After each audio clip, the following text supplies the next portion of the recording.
अस्सलाम वालेकुम दोस्तों।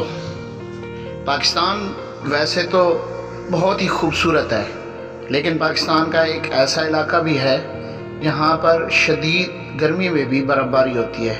वो है पाकिस्तान का दिल गिलगित बल्तिस्तान का इलाका बाबूसरटॉप, जहाँ पे शदीद गर्मी में भी बर्फ़बारी का मज़ा ले सकते हैं। तो दोस्तों आइए देखते हैं इस इलाके की बर्फ़बारी के मनाजिर।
आपको हमारी वीडियो अच्छी लगी हो तो चैनल को लाइक करें, सब्सक्राइब करें और शेयर कर दें। शुक्रिया।